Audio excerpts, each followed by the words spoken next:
لكن آخر فصول التعتيم كانت في الجزائر، إذ منعت وزارة الاتصال الجزائرية صدور عددي الأحد لصحيفة جريدة الجزائرية باللغتين العربية والفرنسية، وذلك بعد نشرهما ملفا حول تدهور صحة بوتفليقة وتأكيدهما أنه تم نقله يوم الأربعاء الماضي إلى الجزائر وأنه في حالة غيبوبة عميقة.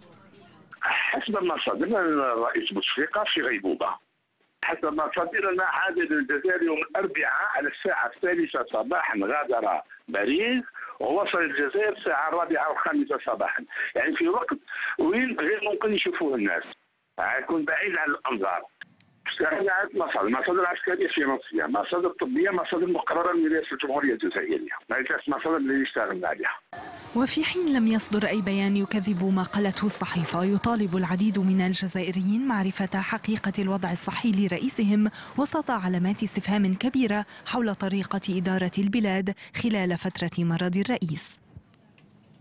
غيب الرئيس الجزائري عن بلاد منذ أكثر من 3 أسابيع، يثير إذن تساؤلات كثيرة في الشارع. ففيما تؤكد السلطات أنه بصحة جيدة ويخضع للراحة، أحزاب المعارضة تطالب بتطبيق المادة 88 من الدستور وإعلان شغور منصب الرئيس لاستحالة أداء مهامه بسبب المرض. تقرير مراسلنا كمال زايد.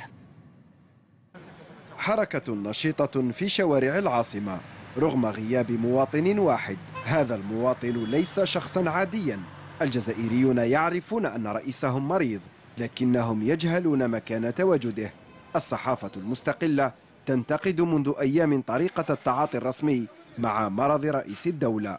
أين يتواجد الرئيس؟ فالجزائريين فهو رئيس الدولة بطبيعة الحال، ليس في شخص بوتفليقة، ولكن كرئيس الجمهورية الجزائريين من حقهم أن يعرفوا أين هو رئيس الجمهورية. إذا كتب الله أن صحة الرئيس تتدهور فالجزائر واقفة. يعني أنا من أنا من الذين يقولون أن الجزائر أكبر من أي شخص حتى وإن كان رئيس الجمهورية. أحزاب المعارضة قلقة أيضا وتتساءل عن مرحلة ما بعد بوتفليقة. يجب على المجلس الدستوري أن يجتمع ويطلع على الملف الصحي للرئيس، وهنا يقول هل للرئيس له الحق في إتمام مهمته أو يعلن عن عجزه وندخل في انتخابات رئاسية مسبقة. أمام مستشفى مصطفى باشا الذي يضم مركزا لمعالجة مرضى السرطان ويوجد منه 2 فقط في الجزائر، تجمع مواطنون غاضبون بسبب نقص التكفل الطبي بمرضى السرطان، رافعين شعار فالدغراس للجميع نسبة للمستشفى الفرنسي الذي عولج فيه بوتفليقة. إلا راهو مليح، إلا ما راهوش مليح، وهما عمرهم ما داروا لنا حساب وإحنا عمرنا ما درنا لهم حساب. مرض بوتفليقة يذكر الجزائريين بأمراض وأزمات يعانون منها، وهذا رغم الوضع المالي والاقتصادي المريح الذي تعرفه البلاد. تناقض يصعب فهمه وتفهمه يوما بعد آخر.